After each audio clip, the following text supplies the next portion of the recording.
Your legs have carried you through every single moment of your life, through the first uncertain steps of childhood, through the decades of work and parenthood and loss and celebration, through every ordinary Tuesday and every extraordinary day that made you who you are. And now, past 70, they are asking you for something in return. Not admiration, not gratitude, not even rest. They are asking for the specific biological intelligence to feed them what they actually need to keep carrying you forward with strength, with stability, and with the quiet dignity of a body that refuses to surrender to the assumptions others have made about what aging must inevitably look like.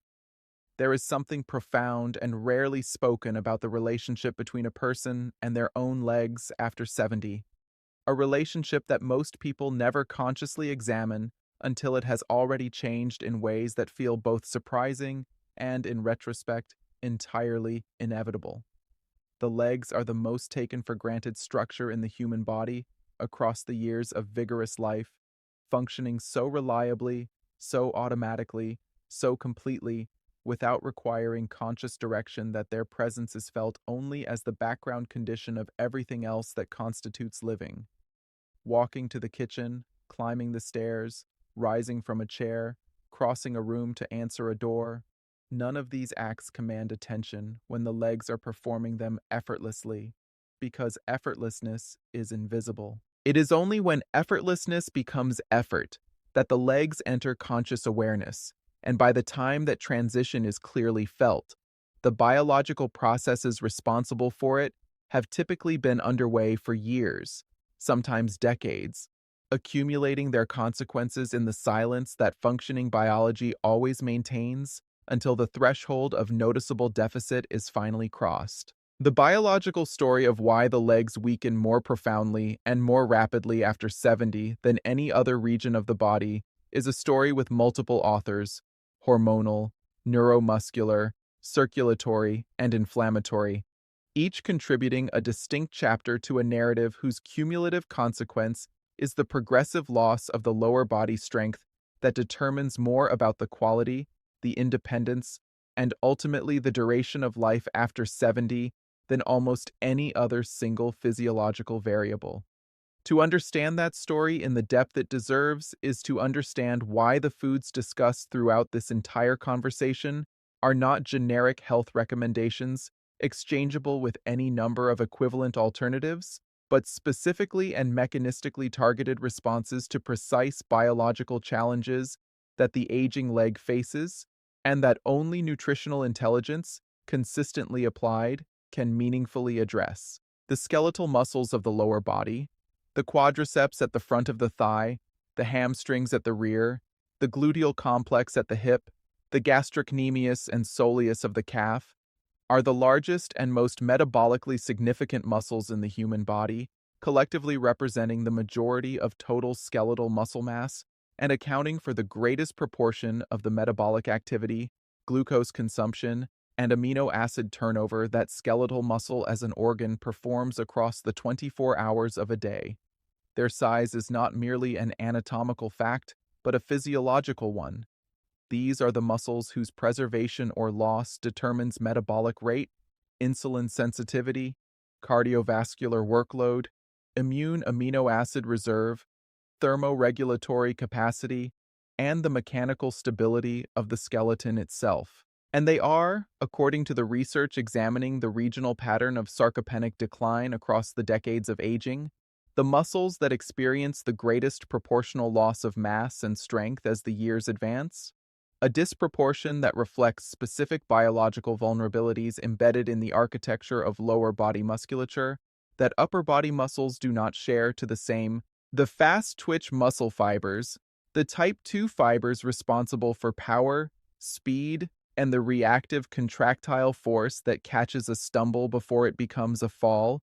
are concentrated in the large muscles of the lower body in proportions that make the legs particularly sensitive to the hormonal changes of advancing age. Testosterone, growth hormone, and insulin-like growth factor 1. The anabolic hormones that maintain the size and contractile properties of fast-twitch fibers across the decades of vigorous life decline with a consistency and a magnitude after 70 that disproportionately affects the very muscle fiber type most concentrated in the legs and most critical for the functional strength that upright, independent movement requires. The result is not merely a quantitative reduction in leg muscle mass, but a qualitative shift in its composition, a progressive replacement of powerful, rapidly contracting fast-twitch fibers with the slower, less forceful characteristics of whatever residual muscle tissue remains after the hormonal environment that once maintained the more demanding fiber type has retreated too far to sustain. There is a gap between knowing that protein matters for muscle and understanding precisely why certain proteins matter more than others, a gap that exists in almost every conversation about senior nutrition and that has real, measurable consequences for the physical strength of older adults who are consuming what they believe to be adequate protein while their leg muscles continue their slow, progressive decline as though the protein were barely present. That gap is not a matter of quantity alone. It is a matter of biological specificity, of understanding that the aging leg muscle does not simply need protein in the way a construction project needs raw materials, but needs specific molecular signals delivered in specific concentrations at specific times to activate the synthetic machinery that has become, with the passing decades, increasingly resistant to the stimuli that once triggered it with effortless reliability. The concept of anabolic resistance is the essential biological context without which the nutritional story of protein and leg muscle after 70 cannot be properly understood. In a younger physiology, the mTOR signaling pathway, the master regulatory mechanism that determines whether available amino acids are directed toward building new muscle protein or diverted toward energy metabolism, responds readily to moderate protein intake. A meal containing 20 to 25 grams of good quality protein reliably crosses the leucine threshold required to activate the pathway and initiate a robust muscle protein synthetic response in the quadriceps and hamstrings of a 40-year-old. The same meal consumed by a 75-year-old produces a significantly attenuated response, not because the pathway has been destroyed, but because its sensitivity to leucine stimulation has diminished with age, requiring a higher concentration of the triggering amino acid to achieve the same degree of activation. This is anabolic resistance, and in the large, fast-twitch dominant muscles of the lower body, where the hormonal changes of advancing age have already compromised the anabolic environment through the decline of testosterone, growth hormone, and insulin-like growth factor 1. Its practical consequences for leg strength are both immediate and cumulative across every meal of every day that the leucine threshold is not consistently and deliberately achieved. Eggs address this challenge with a directness and a biological completeness that makes them one of the most strategically important foods available to any person over 70 who is serious about preserving the leg strength that independence requires.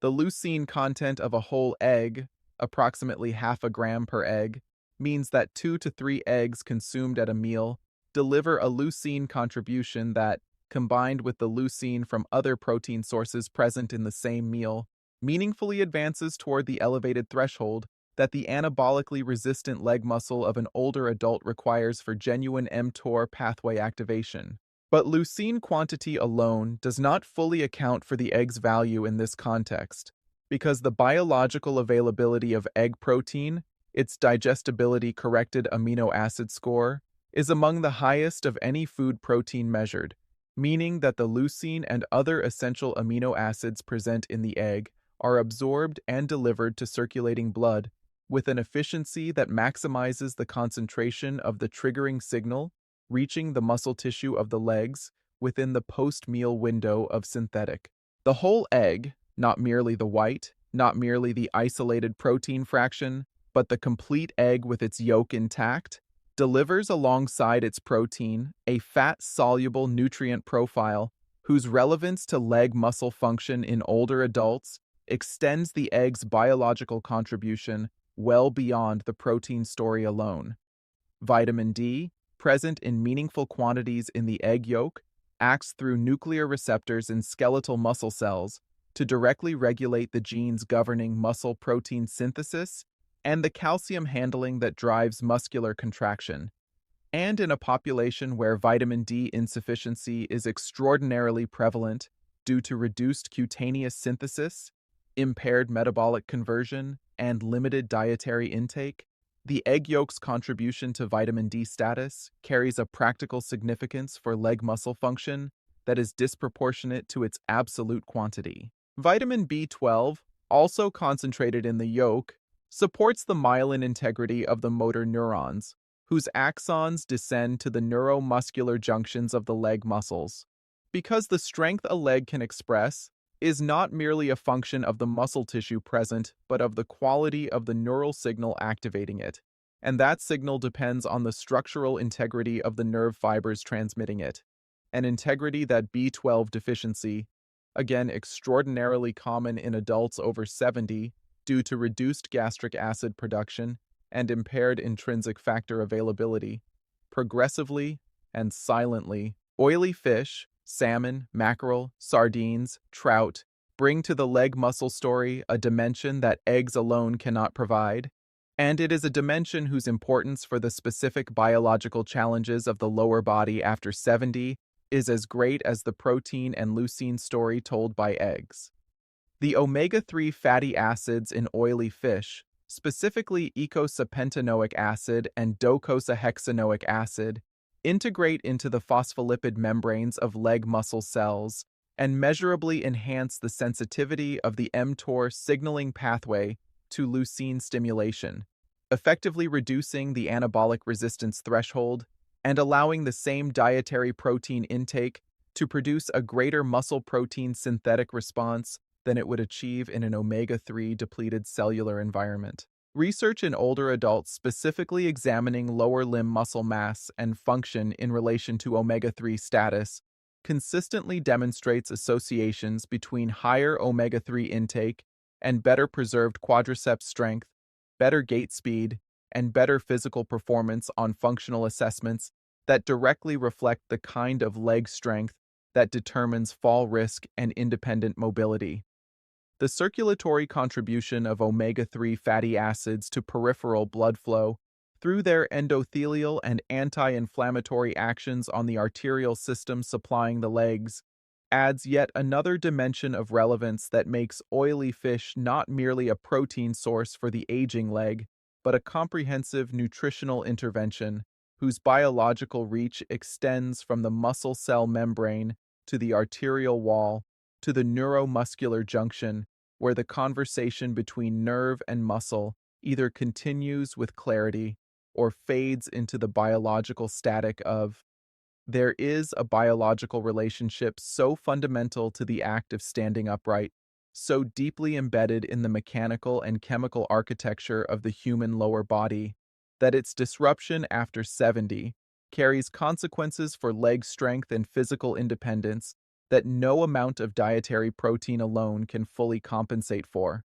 And yet, it is a relationship that the conventional nutritional conversation about senior leg health has consistently addressed in fragments rather than as the integrated, interdependent biological unit that the science now clearly reveals it to be. The relationship between bone and muscle in the lower body is not the relationship between a passive structural framework and the active tissue operating around it. It is a dynamic, bidirectional, hormonally and mechanically coupled partnership in which the health of each component depends fundamentally on the health of the other, and in which the nutritional factors that support both simultaneously are not merely beneficial, but physiologically essential to the maintenance of the upright, mobile, independent existence that most people over 70 still fully intend to sustain. Vitamin D occupies the center of this integrated story with an importance that its popular reputation as a bone nutrient alone dramatically undersells, because vitamin D is not, in the most precise biological sense, a vitamin at all. It is a steroid hormone, a fat-soluble compound synthesized in the skin from cholesterol precursors upon ultraviolet light exposure, transported to the liver and kidney for metabolic activation, and then distributed throughout the body where it operates through nuclear receptors present in virtually every cell type the human body contains. Among the tissues most richly endowed with these vitamin D receptors are the skeletal muscle cells of the lower body, the quadriceps, the hamstrings, the gluteal complex, the calf musculature, where activated vitamin D directly regulates the expression of genes governing muscle protein synthesis, muscle cell proliferation and differentiation, and the intracellular calcium handling that drives the contractile cycle upon which every muscular contraction the legs perform depends. This is not an indirect or secondary effect operating through bone metabolism. It is a direct, receptor-mediated influence on the molecular machinery of muscle function that operates independently of vitamin D's skeletal actions and whose biological consequences for leg strength in older adults are specific, measurable, and clinically significant in ways that decades of research have now documented with considerable consistency. The prevalence of vitamin D insufficiency in people over 70 is not a peripheral health statistic, but a central fact of aging biology, whose implications for leg strength deserve to be stated with the directness they merit. Cutaneous vitamin D synthesis, the primary source of vitamin D for most humans across most of their lives, declines dramatically with age as the concentration of the precursor compound in aging skin decreases and the efficiency of the photosynthetic conversion process diminishes. Simultaneously, the hepatic and renal enzymatic steps required to convert the cutaneous precursor to the biologically active hormonal form operate with reduced efficiency in the aging liver and kidney, meaning that even the reduced cutaneous synthesis of older adults is converted to active vitamin D less completely than it was in younger decades. Reduced outdoor activity, reduced skin surface area exposed to sunlight, and the dietary patterns of many older adults further compound this insufficiency to the point where clinical studies examining vitamin D status in the over 70 population consistently find that the majority of individuals in this age group carry circulating vitamin D concentrations below the threshold associated with optimal muscle function. Not merely below the threshold for bone health, but below the specific threshold at which skeletal muscle contractile force, balance, and neuromuscular coordination are maintained at the level that functional leg strength. Calcium's story in the context of leg strength after 70 intersects with vitamin D's at multiple biological levels, because vitamin D is the primary regulator of intestinal calcium absorption, meaning that vitamin D insufficiency directly impairs the body's capacity to extract calcium from dietary sources regardless of how much calcium those sources contain. But calcium's relevance to the leg's mechanical and contractile function extends beyond its bone mineralization role into the muscle cell itself, where calcium flux across the sarcoplasmic reticulum membrane, the intracellular calcium release that triggers the actin-myosin crossbridge cycling at the molecular heart of muscular contraction, is the immediate chemical event that converts a neural signal arriving at the neuromuscular junction into the physical force of a muscle contracting against a load. Every step taken, every stair climbed, every moment of postural stability maintained against the constant gravitational challenge of upright existence depends on this intracellular calcium release occurring with the speed, the completeness, and the coordinated timing that functional leg strength requires. In an aging muscle cell whose calcium-handling proteins have been affected by vitamin D insufficiency, by the oxidative stress of decades of metabolic activity, and by the inflammatory signaling that compromises intracellular signaling fidelity, this calcium-dependent contractile mechanism operates with reduced precision, contributing to the loss of muscle power, the slowing of reactive responses, and the impaired balance that makes falls so disproportionately prevalent in the over 70 population and whose nutritional contributors deserve far more clinical attention than the conventional focus on bone density, The foods that address this integrated bone-muscle nutritional story simultaneously, dairy products including natural yogurt, milk, and aged cheese delivering both calcium and high-quality protein in a single highly bioavailable package, oily fish providing vitamin D, alongside the omega-3 fatty acids that reduce the inflammatory burden, compromising muscle cell calcium handling, and the dark leafy greens whose magnesium content regulates the enzymatic activation of vitamin D, and whose vitamin K content supports the bone matrix proteins that give the skeletal framework its mechanical. There is a dimension of leg weakness after 70 that receives almost no attention in the conventional nutritional conversation about senior physical strength, a dimension that operates not in the muscle fiber itself, not in the bone it attaches to, not in the neural signal commanding its contraction, but in the circulatory infrastructure responsible for delivering to those muscles everything they need to function, repair, and maintain their structural integrity across the demands of daily movement. The vascular story of the aging leg is a story of progressive circulatory insufficiency, of arteries stiffening, of endothelial function declining, of the nitric oxide availability that once kept peripheral vessels open and responsive diminishing with each passing decade, and its consequences for leg strength, leg endurance, leg recovery from exertion, and the subjective experience of heaviness and fatigue that so many people over 70 accept as simply the way legs feel at this age are far more biologically significant and far more nutritionally addressable than most older adults have ever been told. The legs occupy the most circulatorily challenging position in the human body, the position furthest from the heart, perfused against the constant opposing force of gravity, dependent on a delivery system whose pressure must overcome not merely the resistance of peripheral arterial walls, but the full hydrostatic column of blood extending from the heart to the foot.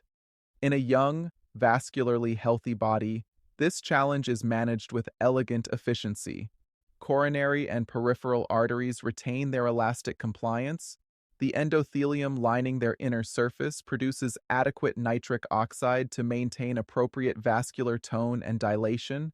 and the blood arriving at leg muscle capillaries carries oxygen and nutrients in quantities sufficient to support both the resting metabolic needs of the tissue and the dramatically elevated demands of physical activity. But in a body over 70, where arterial stiffening has been progressing for decades, where endothelial function has been compromised by the accumulated inflammatory and oxidative burden of aging biology, and where the nitric oxide production capacity of the vascular endothelium has declined to a fraction of its youthful output,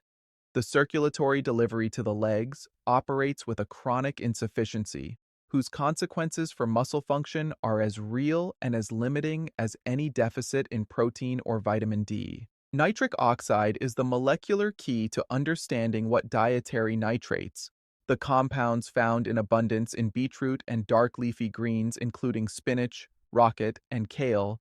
do for the vascular supply of the aging leg, and why their regular dietary provision represents one of the most direct and most biologically specific nutritional interventions available for improving the circulatory conditions in which leg muscle strength is either maintained or progressively undermined. When dietary nitrates are consumed, they enter a conversion pathway that begins in the mouth, where bacteria living cooperatively on the tongue reduce nitrate to nitrite, and continues in the acidic environment of the stomach and within the endothelial cells of blood vessel walls, where nitrite is further converted to nitric oxide through enzymatic and non-enzymatic pathways that deliver the vasodilatory signal directly to the smooth muscle cells surrounding peripheral arteries. Throughout the lower, nitric oxide diffuses from the endothelium into the surrounding vascular smooth muscle with a speed and directness that no pharmaceutical vasodilator fully replicates through dietary means, signaling those smooth muscle cells to relax their chronic contraction and allow the arterial lumen to widen, reducing the resistance against which the heart must pump, increasing the volume of blood reaching the capillary beds of the leg muscles per unit time, and improving the delivery of oxygen, glucose, amino acids, hormonal signals, and immune mediators to the very tissue whose functional capacity depends most fundamentally on receiving them in adequate quantity and with adequate regularity. In the context of a 70-year-old's lower limbs, where resting muscle blood flow may already be compromised by the arterial stiffening and endothelial dysfunction of aging to a degree that creates a circulatory deficit even at rest, before any additional demand from physical activity is considered. The vasodilatory effect of dietary nitrate consumption is not a peripheral enhancement of already adequate circulation, but a meaningful restoration of a delivery capacity that has been quietly eroding for years, without any dramatic symptom to announce the venous dimension of lower limb circulation adds another layer of vascular vulnerability specific to the aging leg that the nutritional conversation about senior strength rarely addresses with the directness it deserves. The return of deoxygenated blood from the legs to the heart depends on a combination of venous valve competence, the muscular pumping action of the calf muscles that compresses venous channels with each step and squeezes blood upward against gravity, and the residual pressure gradient maintained by cardiac output. All three of these mechanisms decline with age. Venous valves become less competent, allowing the reflux that produces venous insufficiency and the chronic venous hypertension that impairs capillary exchange in leg tissues. Calf muscle pumping capacity diminishes with sarcopenic decline, and cardiac output at rest and during exertion decreases with the structural changes of the aging heart. The result is a lower limb venous environment characterized by sluggish return, elevated venous pressure, impaired tissue fluid exchange, and the chronic low-level edema that further compromises the diffusion of oxygen and nutrients from capillaries to the muscle cells they supply, creating a circulatory environment in which the leg muscles are simultaneously receiving less arterial delivery and experiencing less efficient venous drainage, a double vascular insufficiency whose nutritional addressability through dietary nitrates, omega-3 fatty acids, and the anti-inflammatory compounds of berries and olive oil represents one of the most practically significant and most consistently underutilized opportunities in the entire field of senior leg health. There is a conversation happening inside every leg muscle of every person over 70 that most people are entirely unaware of. A conversation conducted not in words, but in the molecular language of nerve and fiber, of electrical impulse and chemical cascade, of the synaptic exchange at the neuromuscular junction where the nervous system's command to move either arrives with clarity and produces the responsive, coordinated contraction that functional leg strength requires, or arrives degraded, attenuated, and imprecise through the biological static of chronic inflammation and oxidative stress that in the aging body accumulates at the very sites where neural and muscular integrity matter most. Understanding this conversation, and understanding what certain extraordinary foods do to protect and preserve the biological clarity of that exchange, is the final and perhaps most important dimension of the nutritional story of leg strength after 70, because a leg whose muscles are adequately nourished with protein and vitamin D and circulatory support, but whose neuromuscular communication has been progressively degraded by inflammatory and oxidative burden, is a leg that cannot fully express the strength it theoretically possesses, cannot respond with the speed and precision that reactive stability demands, and cannot provide the reliable, confident physical foundation that independent life after 70 fundamentally requires. The neuromuscular junction is among the most metabolically active and structurally delicate synaptic connections in the entire nervous system,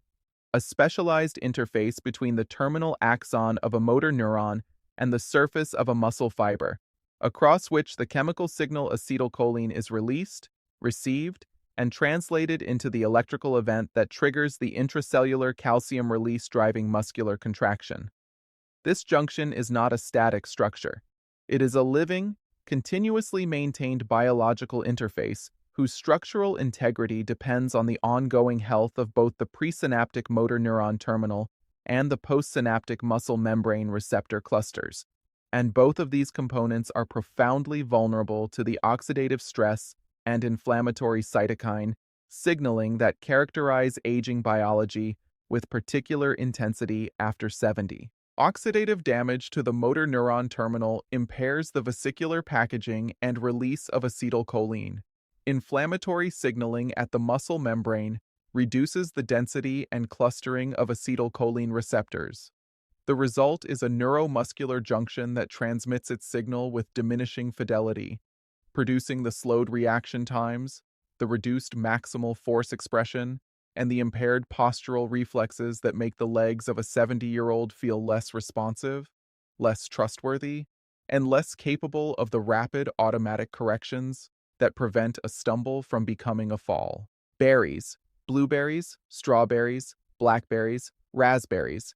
address this neuromuscular vulnerability through the anthocyanin compounds that give them their characteristic deep pigmentation and that operate within the nervous system and at the neuromuscular junction through antioxidant and anti-inflammatory mechanisms of considerable biological sophistication.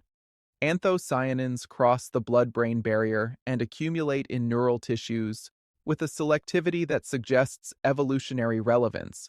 Their presence in the central and peripheral nervous system is not incidental, but appears to reflect a biological affinity for the very tissues most vulnerable to the oxidative stress of metabolic activity. Within motor neurons and at the neuromuscular junction, anthocyanins reduce the oxidative modification of proteins critical to synaptic vesicle formation, acetylcholine packaging, and receptor maintenance, protecting the structural components of the neuromuscular interface from the cumulative damage that would otherwise progressively degrade the quality of neural communication to leg muscles across the years of advancing age. The practical consequence of this protection is not merely biochemical. It is the preserved speed of muscle activation, the maintained precision of postural reflexes, and the reactive leg strength that catches a stumble before it completes its trajectory toward the floor. Extra virgin olive oil brings to the neuromuscular story the anti-inflammatory polyphenols, oleocanthal, hydroxytyrosol, and oleuropein, that operate through mechanisms complementary to the anthocyanins of berries, inhibiting the inflammatory enzymes and cytokine pathways that would otherwise degrade the cellular environment at the neuromuscular junction and within the muscle fibers themselves. The mitochondria that power the energy-intensive process of muscular contraction in leg muscles are particularly vulnerable to the inflammatory and oxidative burden of aging, and their progressive dysfunction contributes directly to the muscle fatigue, the reduced endurance, and the impaired recovery from exertion that characterize the legs of older adults whose dietary patterns have not provided the anti-inflammatory support that mitochondrial health after 70 specifically requires. Olive oil's polyphenols protect mitochondrial membrane integrity, support the biogenesis of new mitochondria in response to physical demand, and reduce the inflammatory signaling that would otherwise accelerate the mitochondrial dysfunction, contributing to the heavy, tired, slow-recovering legs that so many people over 70 have accepted as simply the inevitable texture of physical existence at this age. What the full nutritional story of these 7 foods ultimately reveals is that the legs of a person over 70 are not simply aging structures on an unalterable biological trajectory. They are living, responsive, nutritionally sensitive tissues whose capacity for preserved strength,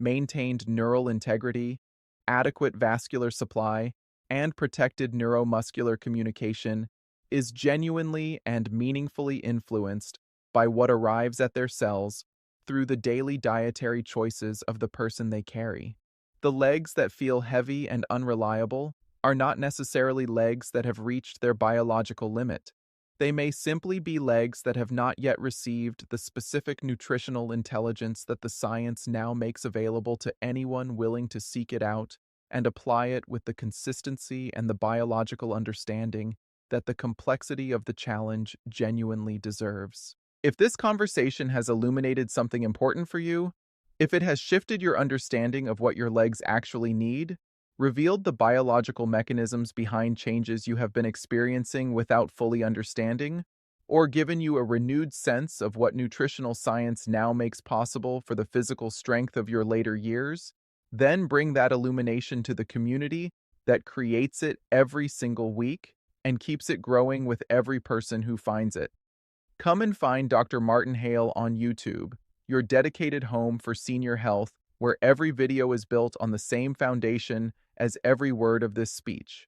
rigorous science, compassionate delivery, and an absolute unwavering belief in the capacity of the human body to maintain strength, resilience, and physical dignity at every age, including this one. If this moved you, if it gave you something genuinely valuable, press the like button, because that single action carries this conversation to another person over 70 who is losing leg strength right now without understanding why, without knowing what the science says is possible, and without having found the community that could change that for them. And your like may be the reason they share this with someone you love, who deserves to hear that the strength in their legs is not simply disappearing beyond reach, but responding, still, even now, even at this age, to the care, the knowledge, and the nutritional intelligence that Dr. Martin Hale Senior Health exists to provide every single week to every person who has decided that the years ahead deserve to be lived with the full power of a body that has been properly,